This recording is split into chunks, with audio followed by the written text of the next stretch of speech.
power belongs to the people. The old politicians that you see occupying office are merely occupants of those offices to the extent that the population allows them to do that. But we must remember that the history of the world is like the history of the pendulum. Things swing from time to time, whether you look at civilizations in Europe or America or Asia or Africa. There was a time when Europe had these young kings who were absolute, and then they grew old in office, and the Europeans rose against them. You remember the revolutions, the glorious bourgeois revolution, you remember the French Revolution, you remember the Bolshevik Revolution, which ushered in new people. And we remember some of the activities of the younger people, the activities of individuals in Europe, for example, the Young Turks in the 1900s. You remember the student riots in France. So the history has demonstrated that young people normally seek power and obtain it. Whether they retain it is another debate. When you come to the continent of Africa, the entire struggle for independence was led by young people in their 30s and in their 20s. Then, of course, some of them did not want to leave office and remained in office and created this culture of octogenarians who don't want to remain to leave office and spend most of their time indoctrinating young people and animating them through corruption and ethnicity. In Latin America, we saw the rise of young people. When you talk about people like Ernesto Che Guevara, you talk about Simón Bolívar, and you go to the Caribbean, you talk about people like Fidel Castro. When Fidel Castro became the leader of Cuba, he was a young man. And in the United States of America, you saw the rise of people like John Fitzgerald Kennedy in the 1960s in political power. And even in the civil rights movement, people like Malcolm X, people like Martin Luther King Jr., Ralph Abernathy, and all these, they were young people.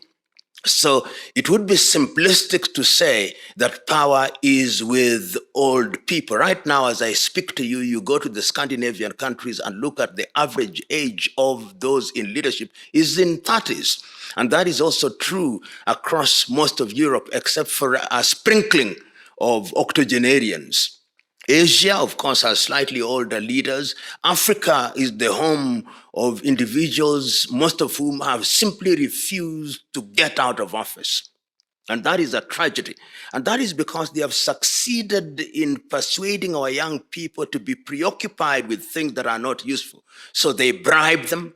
They tell them about ethnicity. They tell them about religion. And because they have used their offices to acquire wealth, they entice these young people and they remain in office and abuse office. But the answer is, once the youth wake up, then the youth will begin to occupy public office. But we must warn ourselves, youth and of itself is not a qualification. We just don't want youth for youth's sake.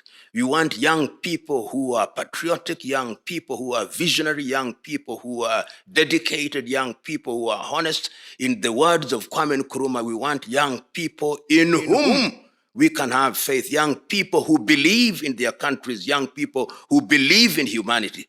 And if we have such young people, we must then also educate the electorate, particularly in the continent of Africa. The electorate in Africa has been intoxicated with two things, perhaps three: ethnicity, religion, and corruption. Until the day we exercise those three ghosts, we can go to elections every 5-year cycle and we'll keep on getting the wrong men and women in public office. Is it not said that by their fruits we shall judge them? They may say they are good, but their fruits are bitter. Old order does not die easily. But if you looked and talked to very many young people in that part of the world, the British, there are a lot of people who are anti-monarchy. And they think that the United Kingdom should move away from that direction, because the monarchy puts into place individuals whose only claim to fame is history and family.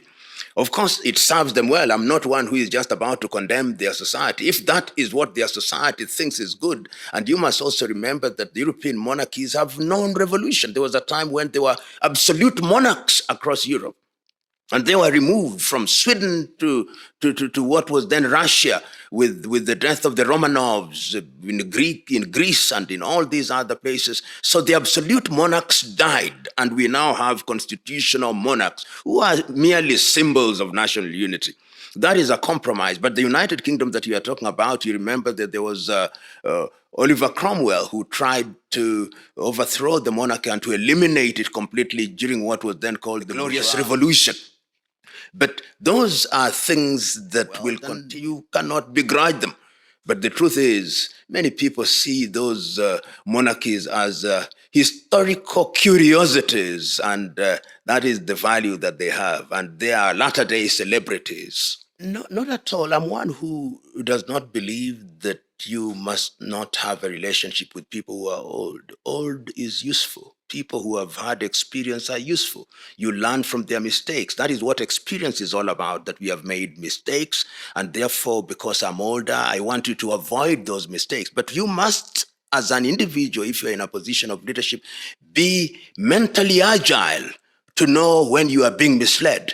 Because the president of Ukraine, in my view, was an actor, and he acted as a president. And many times when I listen to him, he still thinks he's acting, which is tragic, because he's now acting, but real people are dying. Real people are dying. Ukraine has become a theater, in my view, where NATO is testing its weapons and immunizing him from listening to people who would guide him to stop that war.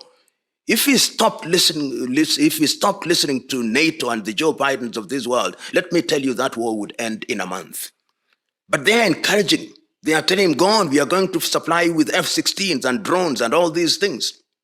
So it is incumbent upon any person in a position of leadership to determine what kind of advice you receive and what kind of advice you implement. And if you are not careful, remember, there is no free lunch.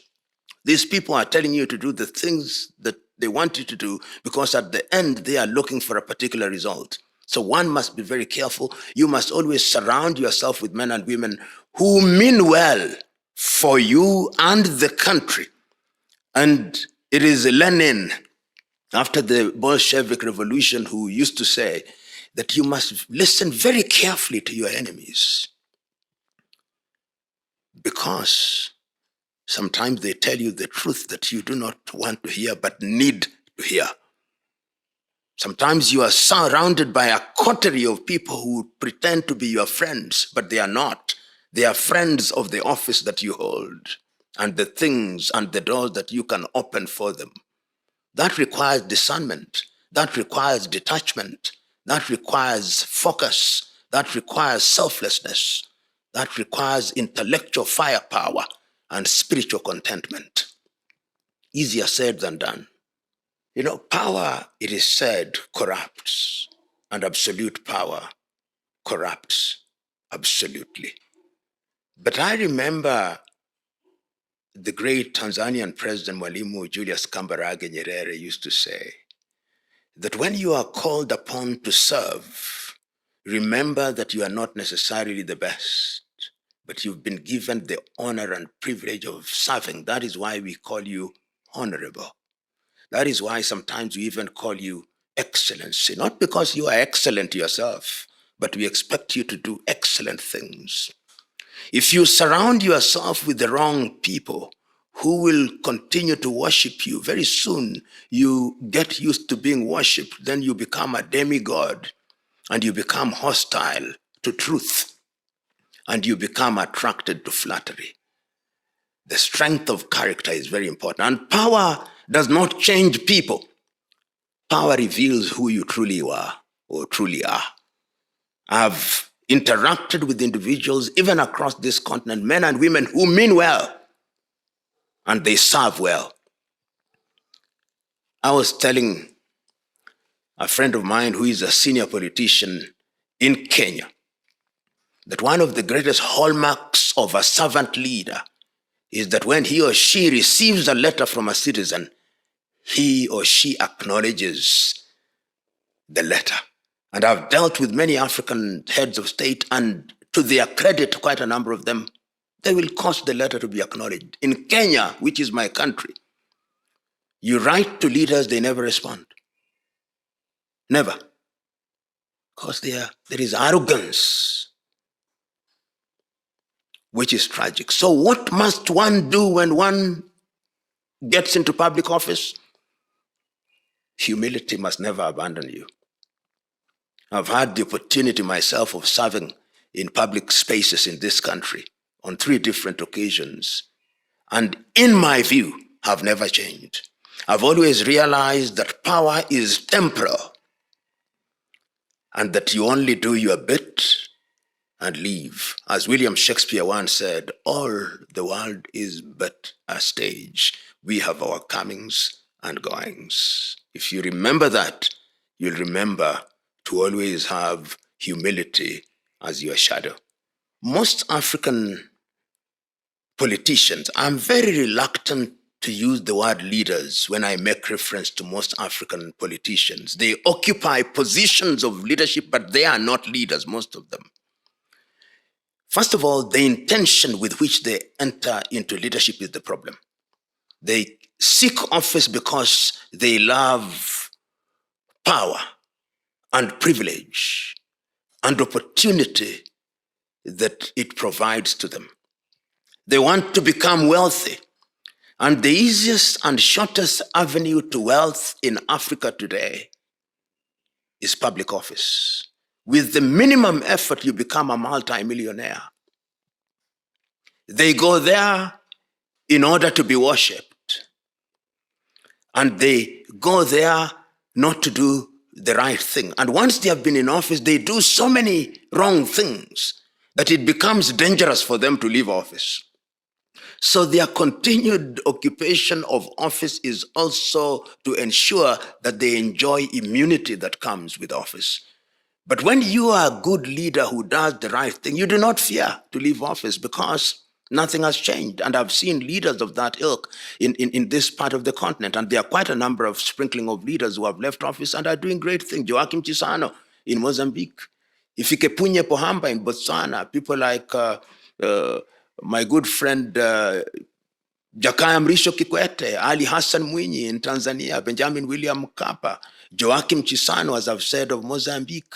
These are people who have left office and nothing is happening to them because they are men and women of integrity. John Mahama of Ghana. There are quite a number of them now across the continent who do not fear being out of office, and they are doing great things once they leave office. But there are others who will never leave office, because the day they leave office holding all factors constant, they ought to be arrested, because they are thieves and murderers. These are the highest crimes known to man. How can they leave office?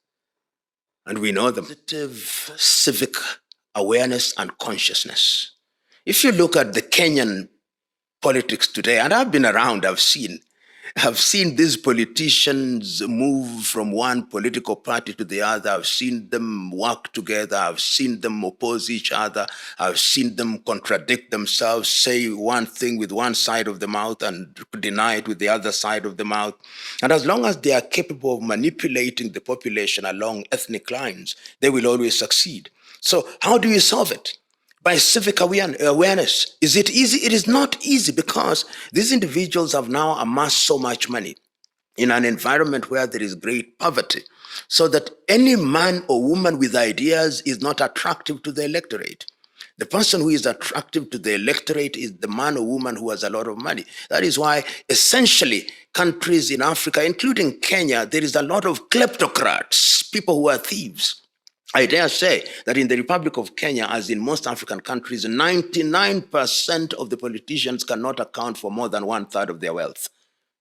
And I can tell you this as a fact, I know, and if I look at them, all of them, they will not contradict me because they know I know.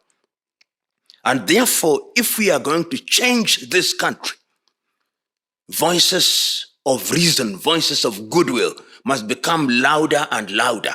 Is it going to be easy to change? It is not, because there's going to be a fight back.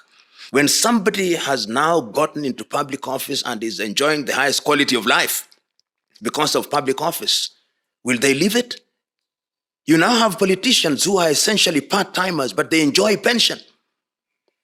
They enjoy free cars. They enjoy mortgages. But they continue, if they are lawyers, they continue to practice law. If they are doctors, they continue. If they are architects, they continue. If they are businessmen, they continue. So that what does the political office give them? Access. Is it not contradictory that in most of Africa, including Kenya, the richest individuals are politicians? The biggest industry is politics today. If you want to get rich quickly, abandon all these other things, go into politics. That is why it is a cutthroat competition in which throats are actually cut, literally cut. Rise, young people. Determine what it is that you want to ensure that you create countries where there is justice, peace, economic development, and opportunities, and use the power of the vote to elect good men and women, and use means which will ensure that there is sustained growth. What we saw during the Arab Spring was a useful thing, but the youth then abandoned it so that it was hijacked by these political mandarins. The lesson to be learned from there is that before you engage in a revolution of any kind, you must always have a shadow cabinet, a shadow government. You must know who is going to occupy what, because if you don't, these mandarins who have been in government for too long, they know how to capture it. And you saw throughout the Arab world, whether it was in Tunisia or Egypt, it is the old ones who ended up being in positions of political leadership. Once the young people have done the heavy lifting, then they told them, you have no experience. When you want to serve people with a heart of gold, experience is honesty. In fact, the experience that they talk about is the experience that Africa does not want. But we must wake up. Young Africans must ensure that they are not divided along religion, they are not divided along ethnicity, and they must tell these thieves, we don't want your money. It is our money anyway. The day they do that and organize themselves, let me tell you, the youth have the vote. All these octogenarians who don't mean well for the country will be run out of office. But the young people must always remember that the old people also have a role to play. But they must ask which old people. Within the ranks of the old or older people, they are good people. Within the ranks of the younger people, they are also terrible individuals. So it is a mix of ensuring that you have the right people. As they say in Igbo proverb, Igbo of Nigeria, when mother cow is chewing, baby cow watches. And it is that way that baby cow learns. Remember, I'm using the word baby rather than calf deliberately.